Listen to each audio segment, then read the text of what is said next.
우리가 살아가다 보면 특별한 말들이 되게 기억에 남고 특별한 말들을 통해서 우리의 삶을 살아가게 되지만 아주 평범한 말이 마음에 오래도록 남아 있고 마치 아주 강력한 활로 쏜 화살처럼 가슴을 관통해서 오랜 시간을 붙잡을 때가 있습니다. 저는 오늘 설교의 제목을 따뜻한 말 한마디가 똑똑한 말을 이긴다 이렇게 풀었었는데요. 이건 말의 문제가 아니고 인간이 지니고 있는 한 사람이 지니고 있는 따뜻한 삶의 자세가 똑똑함과 유능함과 옳고 그름을 뛰어넘는다는 그런 교훈을 여러분과 함께 좀 나누기를 원합니다. 수요일에는 미국 워싱턴에 있는 웨슬리 신학대학원 백악관에서 그렇게 멀지 않은 곳인데요. 그곳에 섬기는 글로벌 이사회에 제가 참여하고 우리 교회가 돕고 있기 때문에 남해까지 가서 이사회에 좀 참석을 하게 되었습니다.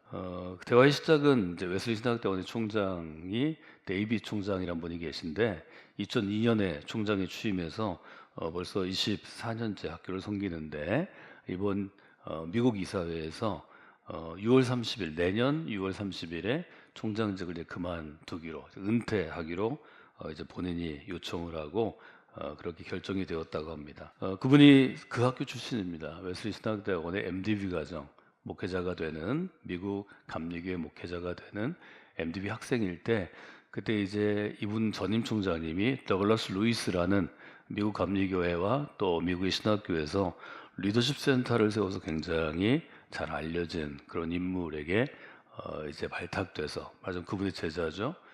처음엔 학교 직원으로 또 이분이 하는 리더십 센터 프로그램의 책임자로 또 재정적인 어떤 펀딩을 하는 프로그램의 책임자로 두루 훈련을 받고 루이스 총장님이 은퇴할 때 자기 아들과 같은 제자가 또 같은 데이빗이라는 젊은 신학교 교수가 아니고 직원 출신의 그 학교 졸업생을 총장으로 선택하게 되었습니다. 많은 사람들이 아마 반대했던 것 같습니다.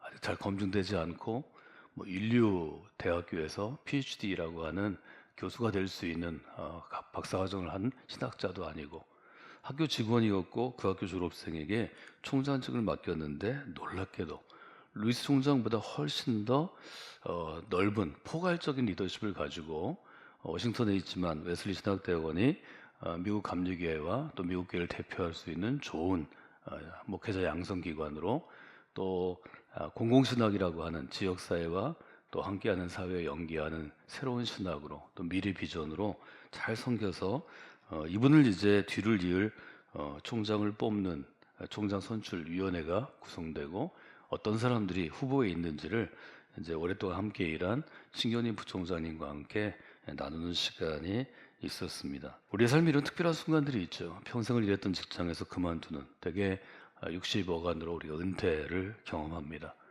또 어릴 때 아이들이 태어나는 것, 또 우리 교회에서 지난번에 아원이 하나님께 드려지는 헌화식이 있었는데 태어날 때, 또 이 아이들이 학교 특정 학교를 졸업할 때, 또 성장해서 결혼할 때, 이런 기념일들이 있습니다. 이런 기념일을 함께 한 사람들이 진심으로 자발적으로 내가 초대하지 않았는데 강요하지 않았는데 모여서 축복하는 일은 참 귀한 일입니다.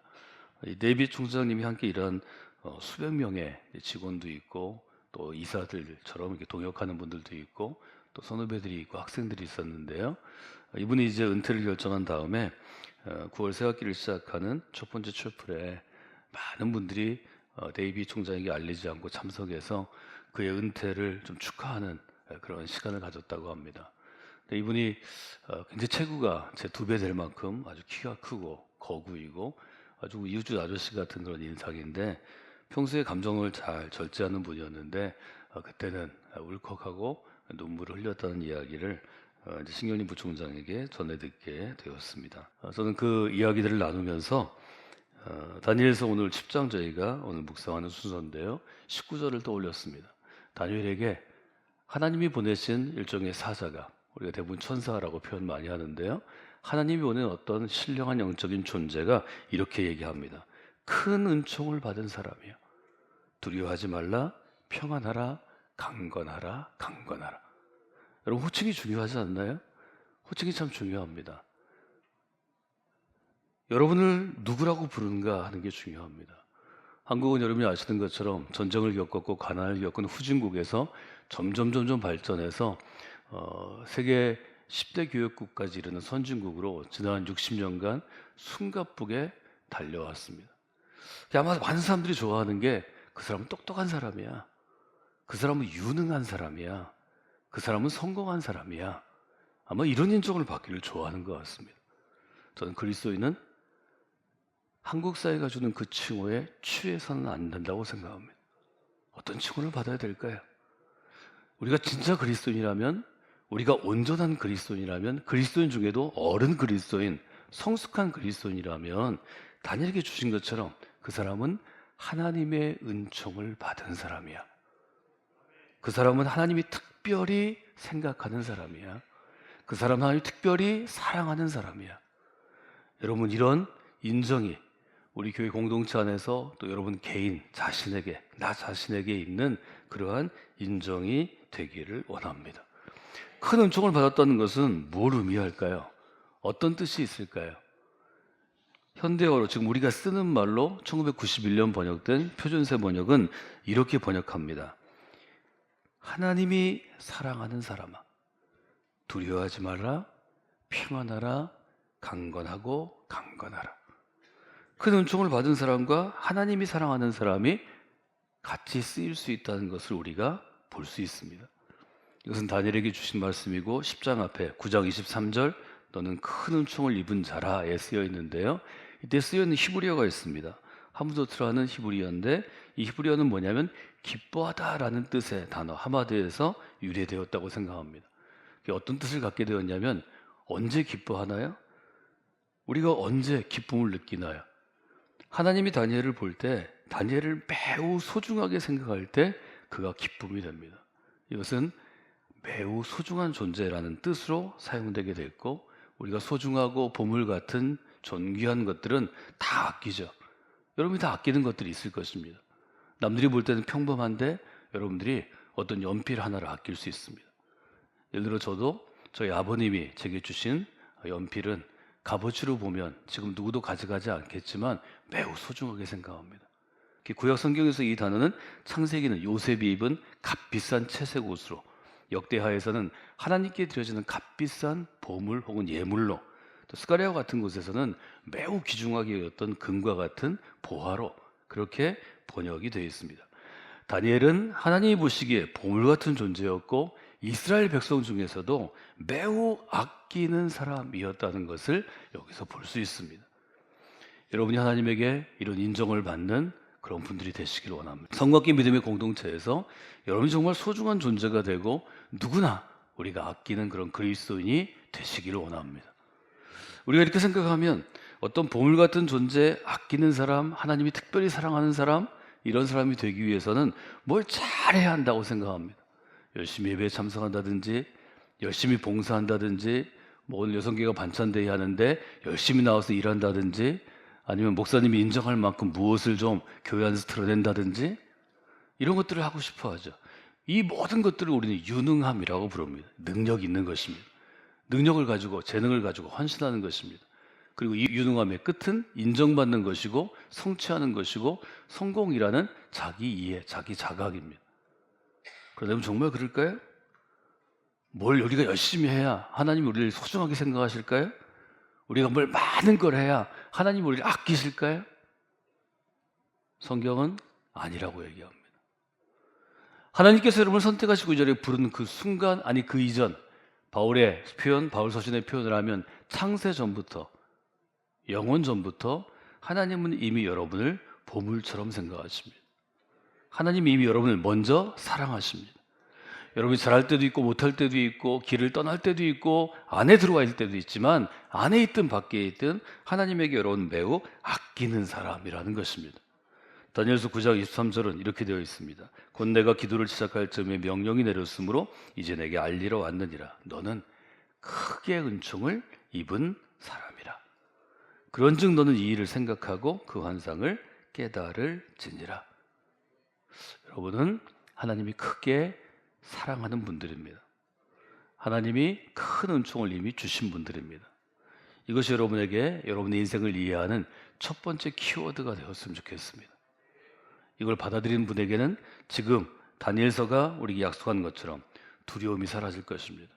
평안이 임할 것입니다. 여러분이 어떤 가운데 있든지, 물 가운데 있든지 불 가운데 있든지 다니엘처럼 사회적인 압력과 왕의 압력과 그 주변 사람들의 시기와 미움에 의해서 목숨이 경각에 있는 그 가운데도 강건하게 설 수 있을 것입니다. 이것이 하나님이 사랑하는 사람에게 주시는 일종의 약속이라는 것을 우리가 보게 됩니다.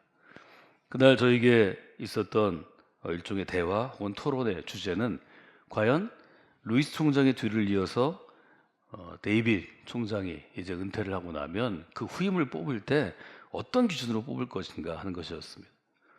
대부분 첫 번째로 꼽은 것이 능력이었습니다.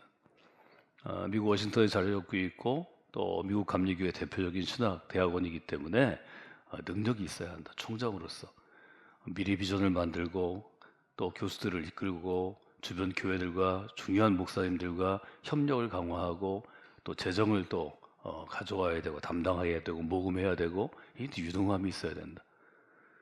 근데 실제로 저희가 결론을 나눌 때는 거기에 있는 모든 분들이 능력보다 더 귀한 게 있다. 이런 이야기를 나눴습니다. 능력인가 신실함인가? 이때 신실함은 성실함과 책임감과 하나님의 성품을 의미하는 것입니다. 능력인가 정직함인가? 이 정직함이라는 것은 하나님 앞에서 온전히 서는 것처럼 사람들과 또 미국 사회 가운데 성실하게 서는 것입니다. 저도 그 토론 자리에 잠깐 이야기를 하다가 저 혼자만의 생각으로 한 10여 분 빠져들었습니다. 능력 있는 사람 이렇게 얘기할 때 우리에게 제일 먼저 떠오르는 단어는 어떤 것인가요? 몇 가지가 있겠지만 저는 똑똑하다라는 단어가 떠올랐습니다. 능력 있는 사람은 저한테는 똑똑한 사람입니다. 내가 만약에 지금 미국에 있는 우리가 글로벌 이사회로 참여하고 있는 이 좋은 신학교의 총장을 뽑는 말하자면 총장 추천위원회에 내가 들어가 있다면 누구를 뽑을까? 신경희 총장에게 학교 내에는 어떤 후보가 있습니까? 학교 밖에는 어떤 후보가 있습니까? 물어보고 저희가 그 사람을 제가 써봤습니다. 근데 문득 그런 생각이 들었습니다. 적어도 후보에 오르는 사람은 웬만큼 똑똑하지 않을까요? 예를 들어 그날 저희가 나눈 사람이 한 4명쯤 되는데 이 사람들이 다음번 총장이 되면 좋겠다. 이 4명이 끼면 기본적인 똑똑함은 다 있지 않을까요? 하나님은 어떤 사람이 이 뒤를 이어서 아주 탁월하게 루이스 리더십 센터를 설립했던 80년대 90년대 루이스 총장 2000년부터 2025년까지 데이빗 총장 뒤를 이어서 새로운 시대를 이끌어갈까? 과연 똑똑한 사람을 선택하면 이 중요한 지금 역할을 하는 미국의 한 신학대학원이 잘 세워질까? 교회에서도 리더십을 선택하고 결정할 때가 자주 있습니다. 똑똑한 교인을 선택해서 세워놓으면 그 사람과 함께 일하는 사람들이 모두 하나님의 평안함을 느끼고 그 사람이 하는 일을 통하여 많은 사람들이 하나님의 사랑을 체험하게 되고 그 사람을 통하여서 우리 교회가 더 건강하고 든든하고 강건히 서는 교회가 될까? 정말 그럴까요? 우리 교회가 대전시내에서 제일 똑똑한 사람이 많은 교회 중에 하나랍니다. 교육 수준이 높은 교회입니다. 교회 개척할 때부터 유학 갔다 온 사람이나 박사들도 많은 교회입니다. 그런데 한국 사회가 인정하는 똑똑한 사람이 교회 안에서 리더십으로 선택될 때 그 사람을 통해서 정말 하나님의 은총과 하나님의 사랑과 하나님의 평강이 우리 교회 안에 나누어질 수 있을까? 공유될 수 있을까? 그런 생각을 해보게 되었습니다. 그러다 제 옆에 있는 분이 제가 딴 생각하고 있고 딴 거 적고 있는 것 같으니까 저를 툭 쳐서 다시 그 대화로 빨려 들어갔습니다. 빨려 들어가는데 한 분이 이야기하는 중에 이 이야기가 제 귀에 들렸습니다. 요즘 MZ세대들은 이런 책을 읽고 이런 이야기를 한다고 그럽니다. 책 가운데 하나 있는 거죠. 따뜻한 말 한마디가 똑똑한 말을 이긴다. 이 책이 요즘 베스트셀러가 책 내용 중에 있는 건데요. 됐다는 이야기를 서로 나눴습니다. 저는 또 특별히 이제 많은 그리스도인 중에서 똑똑한 목사님들, 똑똑한 장로님들이 모인 여러 위원회의 위원이 되기도 했고 지금 이제 책임자가 됐으니까 교단 안에서 제가 저도 서너 가지 분야에서 위원장이 돼서 그 모임의 회의를 주재하고 이끌어가고 결정하고 그것이 감리교회에 반영이 됩니다. 이번 주에도 여러 번 중요한 회의들을 했는데요. 회의를 하면서 이 말이 계속 제 마음에 맴돌았습니다. 6명이 하는 회의도 12명이 하는 회의도 25명이 하는 회의도 거기 온 사람들이 다 각자 자기 교회 또 자기 지역 자기 연회에서 뽑혀온 사람들이니까 너무 똑똑합니다. 자기 말을 반드시 해야 회의가 끝납니다. 회의 시간이 길어집니다. 다른 사람이 얘기하면 반박하고 자기 논리를 내세우지 합의를 이끌려는 마음이 적습니다. 그런 회의일수록 다른 사람을 배려하는 어떤 사람, 또 따뜻한 마음을 가지고 다른 사람을 품어주고 감리교회를 품는 어떤 사람이 있을 때 회의가 부드러워지고 아름다워집니다. 다니엘 10장에서 중요한 주제는 어떤 것인가요? 다니엘 10장은 다니엘이 마지막 때 하나님의 백성이 일어날 일에 대한 묵시를 깨닫는 것입니다. 묵시라는 말은 계시라는 말로도 번역이 되는데요.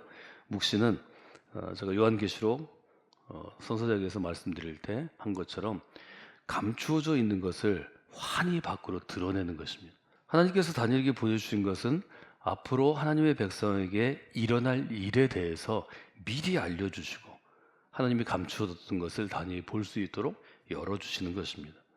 이때 다니엘은 노인이었습니다. 학자들은 대부분 80은 됐을 거다 이렇게 생각합니다. 1절에 이렇게 되어 있습니다. 바사왕 고레스 제3년에 할 일이 벨드사살이라 이름한 다니엘에게 나타났는데 그 일이 참되니 곧 그 전쟁에 관한 것이라. 다니엘이 그 일을 분명히 알았고 그 환상을 깨달으니라.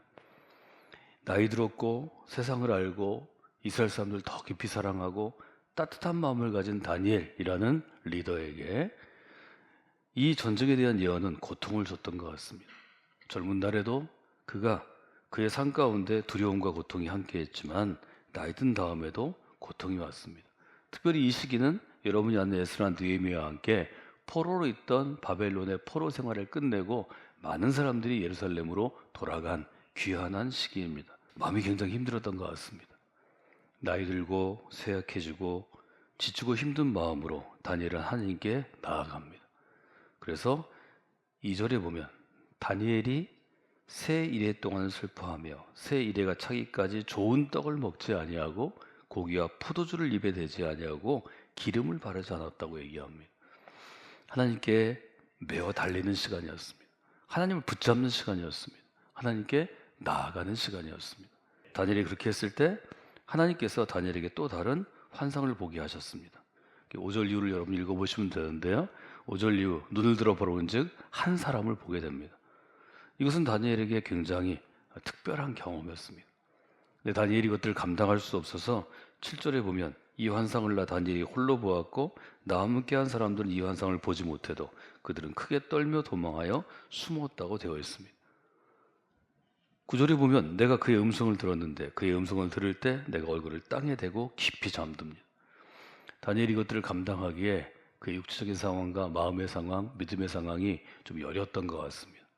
결국 그는 쓰러지게 되고 그가 얼굴을 땅에 대고 깊이 잠들었는데 그때 10절에 보면 한 손이 있어 나를 어루만지기로 하나님께서 그때 다니엘을 어루만져 주십니다. 하나님의 대리인 천사들을 보내셔서 어루만지시고 그의 입을 열고 힘을 공급해 주십니다.